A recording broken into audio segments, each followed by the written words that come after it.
E a grande tribulação? Qual o propósito e o objetivo da grande tribulação? E aí, será que a igreja passa ou não passa pela grande tribulação? Seja muito bem-vindo, seja muito bem-vindo ao Sólida Fé, esse canal que tem como objetivo, missão e propósito solidificar a sua fé por meio de uma intelectualidade e também uma espiritualidade baseada nas escrituras. Isso mesmo. Verifique aí se você já é inscrito, compartilhe esse vídeo para mais pessoas. Deixe o seu comentário, o seu like, o seu dislike, faça alguma coisa aí para mostrar que você veio até esse vídeo e se ele te edificou, compartilhe para mais pessoas. Se não é inscrito, inscreva aí também no canal. Hoje nós vamos falar sobre essa temática que é empolgante, muito nos cerca. Quem nunca já ouviu essa pergunta? E aí, a igreja passa ou não pela grande tribulação?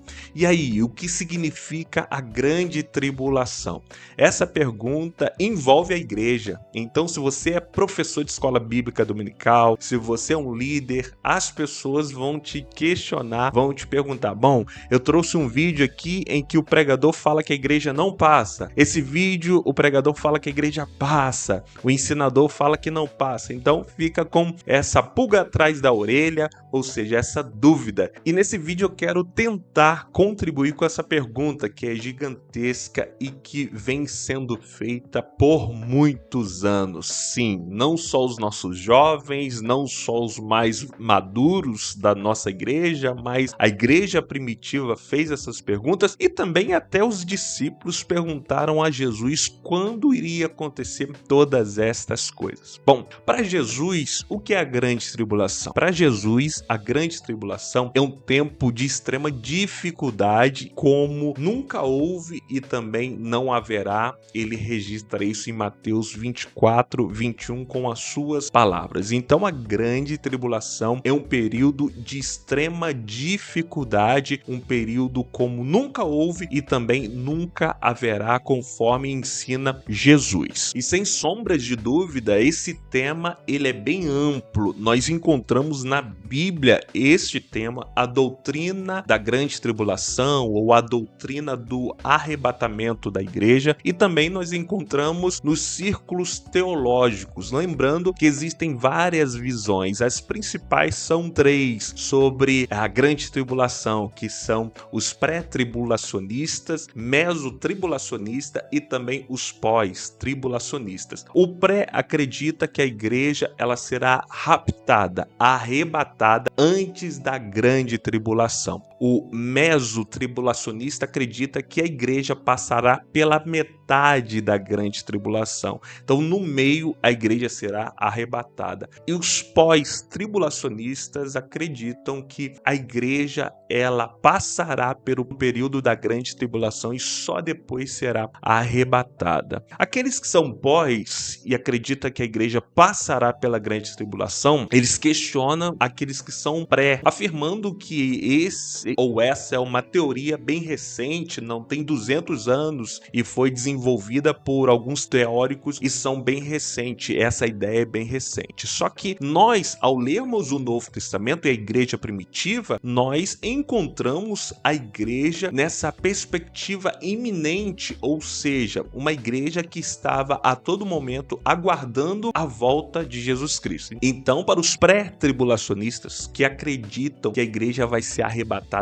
antes da grande tribulação, eles acreditam que a igreja pode ser arrebatada a qualquer momento. Então, Jesus pode ser ou pode voltar a qualquer momento. Jesus pode ser uma notícia a qualquer momento. Os pós-tribulacionistas acreditam que precisa acontecer a grande tribulação, várias outras coisas para Jesus voltar. Mas diante dos textos bíblicos, nós vamos ver a igreja primitiva nessa perspectiva, nessa expectativa da volta de Jesus a qualquer momento. Então, nós encontramos uma igreja que baseava sua fé na iminência da volta de Jesus Cristo, que a qualquer momento ele poderia arrebatar a sua igreja. Então, esta não é uma teoria bem recente, porque nós vamos ver isso na Bíblia Sagrada, na igreja primitiva, essa iminência da volta de Jesus. E qual é o objetivo, ou quais são os objetivos da grande tribulação? Para que ela vem? Bom, nós que somos pré, já denunciando aqui a minha linha de pensamento, raciocínio e minha linha teológica, nós que somos pré-tribulacionistas, que acreditamos que a igreja não passará pela grande tribulação, temos dois objetivos ou dois propósitos ou duas perspectivas da grande tribulação. Em primeiro lugar, a grande tribulação ela tem como objetivo de trazer o fim ao tempo dos gentios. Nós vamos ler, conforme você pode ler aí também, em Lucas 21, 24, que diz: até que os tempos dos gentios se completem. Ou seja, que tempo é esse? É o período da graça, em que inaugurou com a igreja primitiva e vai fechar antes da grande tribulação. Então a grande tribulação tem como objetivo o cessar, o fechar as portas da graça. E em segundo lugar, o objetivo da grande tribulação também é preparar a restauração e também o ajuntamento dos judeus para o início de um novo período, de um novo tempo, que é o reino milenar, onde Jesus Cristo governará visivelmente nessa terra. Então são os dois propósitos que os pré-tribulacionistas acreditam que a grande tribulação vem para trazer. Em primeiro lugar, cessar o período ou a dispensação da graça, e em segundo lugar, preparar, restaurar e ajuntar Israel para o começo de um novo tempo, que é o reino milenar, onde Cristo irá governar aqui na terra. Então, Douglas, se esse período da grande tribulação não é para a igreja, se a igreja foi retirada, foi raptada, e esse período da grande tribulação são para os judeus, eu quero prova. Me dê prova bíblica e comece a sugerir provas no Antigo Testamento. Vamos lá então. Deuteronômio capítulo 4, verso 29 e 30 nos diz assim: olha o que Moisés está orientando ao povo judeu, já a nação judeu, aos judeus ali. Olha o que Moisés diz: então dali buscarás ao Senhor teu Deus e acharás, quando buscardes de todo o teu coração e de toda a tua alma, quando estiverdes em angústia. Lembre-se, grife essa palavra, angústia. Essa palavra também no seu original tem a ver ou tem o propósito também de pontuar uma outra palavra, que é tribulação. Quando vocês estiverem em tribulação e todas essas coisas te alcançarem, então nos últimos dias, olha para mim aqui, nos últimos dias, Moisés não está falando para o tempo presente, não está falando para aquela geração que isso iria acontecer há 10 anos, ele está falando nos últimos dias, para os judeus. Aí ele continua: nos últimos dias voltarás para o Senhor teu Deus e ele ouvirás a tua voz. Então, de acordo com as palavras de Moisés, a grande tribulação, conforme nós falamos aqui, que é um objetivo de cessar o tempo da graça e também ajuntar e preparar e purificar os judeus. Então, de acordo com esse pensamento, utilizando o texto do Antigo Testamento, Moisés fala que nesse dia, no final dos tempos, no período da grande tribulação, onde Cristo virá para reinar nessa terra, no final de todas as coisas, nós podemos observar, conforme diz Moisés aqui, aos judeus que eles clamarão e o Senhor os salvará. Bom, Douglas, então tá, eu quero mais um texto. Vamos a outro texto, agora já no profeta Jeremias, capítulo 30, verso 7, que nos diz assim: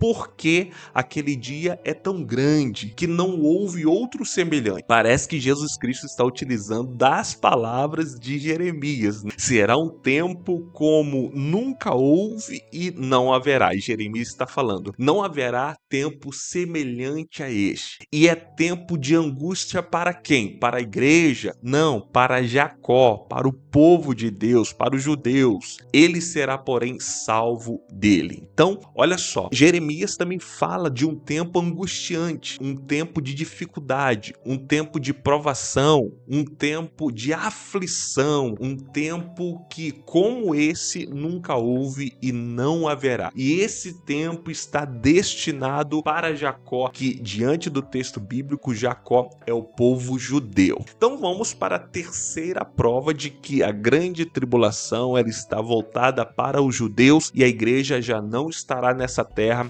mas estará reinando plenamente com Cristo nos céus. Então a terceira prova nós podemos observar no Novo Testamento, Jesus falando em Mateus, capítulo de número 24, verso 29, Jesus diz: "E logo depois da aflição daqueles dias, o sol se escurecerá, a lua não dará sua luz, as estrelas cairão do céu e as potências dos céus serão abaladas, então aparecerá do céu o sinal do Filho do Homem, e todas as tribos da terra se lamentarão e verão o Filho do Homem vindo sobre as nuvens do céu com poder e grande glória." O interessante é que nesse capítulo aqui Jesus não fala da igreja, ele está falando para os judeus, está falando do povo, dos judeus, que o que irá acontecer, quais sinais daquele dia. Nesse contexto ele não insere a igreja. E nesse contexto aqui também, do capítulo de número 24, verso 29 a 30, Mateus também não insere, utilizando as palavras de Jesus, a palavra eleitos, que poderia ser atribuída à igreja também. Não. Então ele está dando um recado aqui para os judeus, mostrando que esse dia de aflição é o dia de purificação dos judeus e a igreja virá com Jesus nos céus. A quarta prova é o que Paulo diz em 1 Tessalonicenses, capítulo 5, verso 11. Do 1 ao 11 ele vai explicando e ele nos diz que Deus não nos destinou para a ira, mas para recebermos a salvação por meio de nosso Senhor Jesus Cristo. Então, para Paulo, a igreja ela não foi destinada para receber a ira de Deus,